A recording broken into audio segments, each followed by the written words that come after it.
Assalamualaikum warahmatullahi wabarakatuh. Saya Febi Hita Aulani, BPS 19010009. Berikut ini perkenalkan teman saya.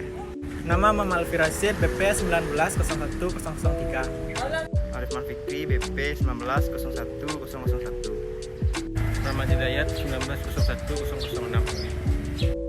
Kenalkan, nama saya Intan Permatasari, BP 19010045. Saya Siska Permatasari, BP 19010033. Debi Perdana, BP 19010015. Nama Rizky Meriza, nomor BP 19010022.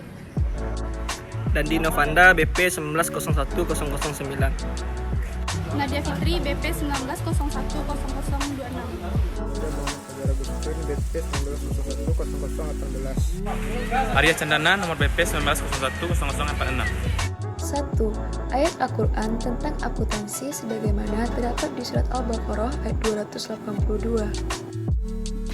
Ayat ini menjelaskan tentang praktik utang-utang, hendaknya melakukan pencatatan mengenai waktu dan jumlah utang-utang dengan cara yang baik dan adil, tidak melakukan manipulasi atau menzalimi yang lain, hendaknya disaksikan oleh 2 saksi laki-laki, dan jika tidak terdapat 2 orang saksi dari laki-laki, diperbolehkan 1 laki-laki dan 2 perempuan. Hal itu agar jika salah satu lupa atau lengah, yang lainnya dapat mengingatkan agar tidak lalai untuk mencatat semua jenis utang-utang, baik yang besar maupun yang kecil. 2. Surat An-Nisa ayat 135 menjelaskan Allah menyuruh berlaku adil dan menjadi saksi-saksi atas kebenaran walaupun terhadap diri sendiri, ibu, bapak, karib kerabat, kaya atau miskin, karena keadilan dan kebenaran di atas segala-galanya. 3.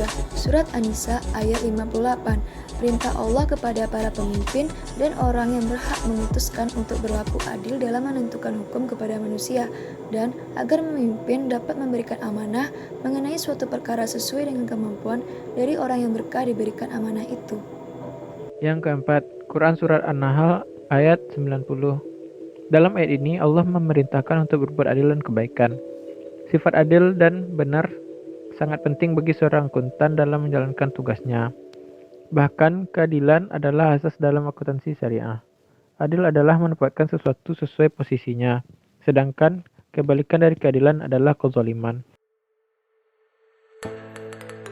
Kelima, Quran Surat Al-Mutaffifin ayat 1-3.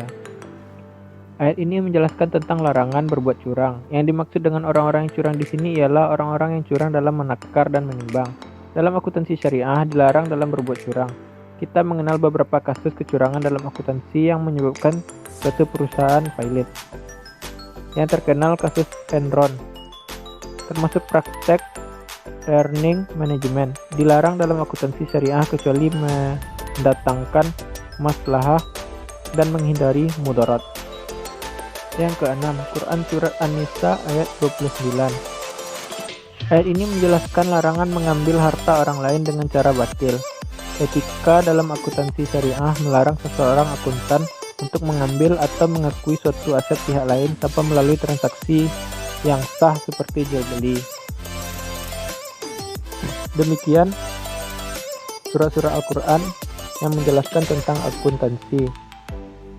Assalamualaikum warahmatullahi wabarakatuh. Hadis tentang akuntansi. Yang pertama yaitu Ibnu Majah.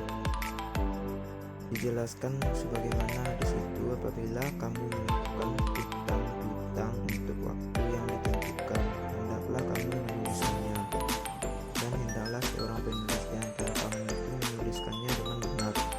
Janganlah penulis menolak untuk menuliskannya, sebagaimana Allah telah mengatakan kepadanya, maka hendaklah dia menuliskan, dan hendaklah orang yang melakukan itu membuktikan, dan hendaklah dia bertakwa kepada Allah Tuhannya,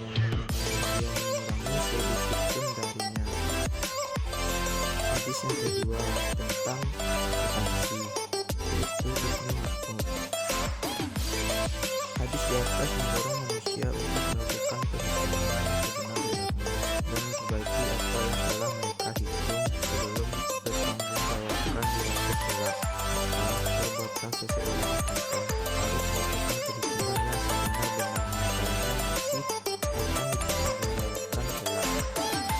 Pengertian akuntansi dalam Islam. Yang pertama, muhasabah dengan arti musa'alah atau perhitungan. Dan yang kedua adalah munakasyah atau perdebatan.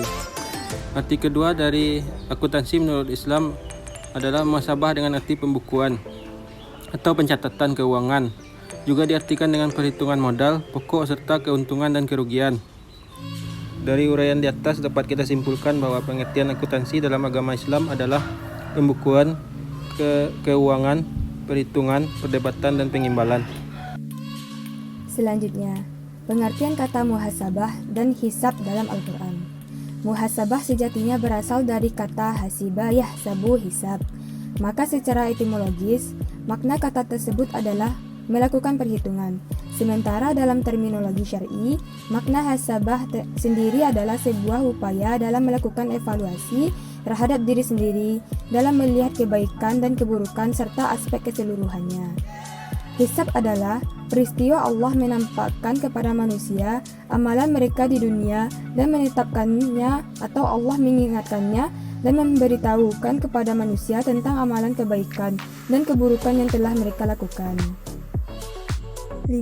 Pengertian al-muhasabah dan al-hisab dalam sunnah nabawiyah. Dalam hadis-hadis Nabi, banyak dijumpai kata-kata hasabah maupun hasabah. 1.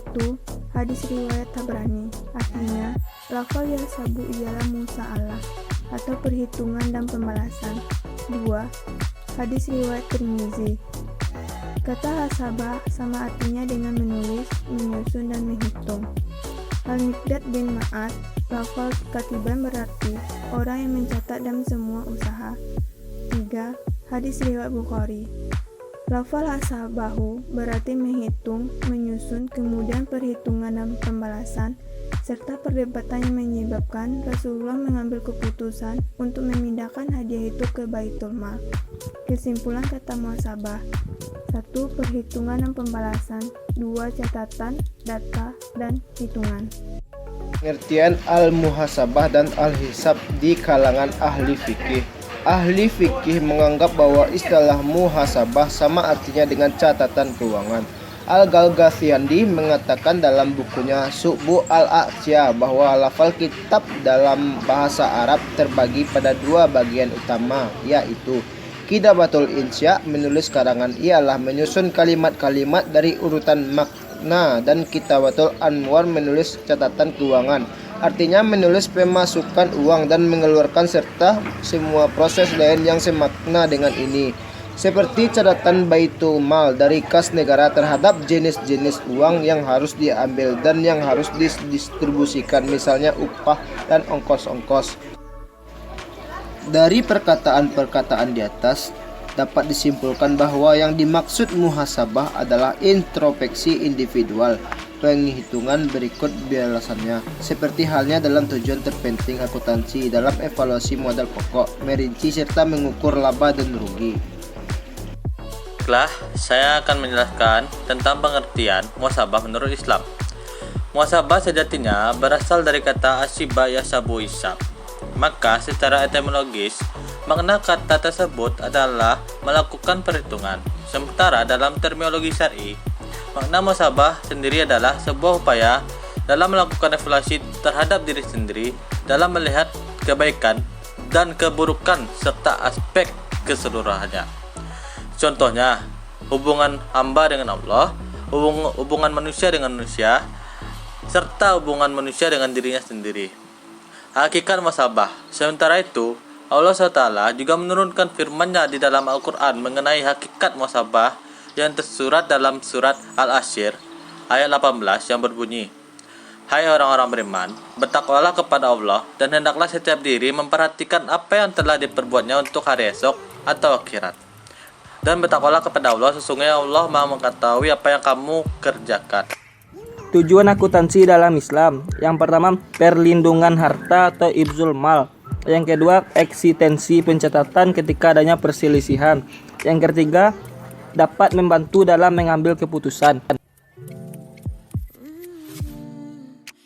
Yang keempat adalah menentukan hasil-hasil usaha yang akan dizakatkan. Yang kelima, menentukan dan menghitung hak-hak yang berserikat.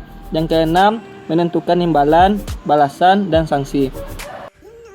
Jenis-jenis akuntansi dalam Islam. Yang pertama, akuntansi murabahah. Murabahah adalah akad jual beli atas suatu barang dengan harga yang disepakati antara penjual dan pembeli. Setelah sebelumnya penjual menyebutkan dengan sebenarnya harga perolehan atas barang tersebut dan besarnya keuntungan yang diperolehnya. Yang kedua, akuntansi mudarabah. Mudarabah berasal dari kata ad-darbu fil ardi, yaitu berjalan di muka bumi. Dan berjalan di muka bumi ini maka pada umumnya dilakukan dalam rangka menjalankan suatu usaha atau berdagang.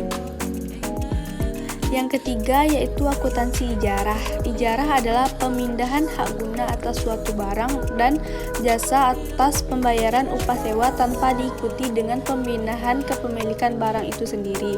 Dengan perkataan lain, ijarah adalah pengambil manfaat atas suatu barang dengan jalan penggantian sewa atas upah sejumlah tertentu.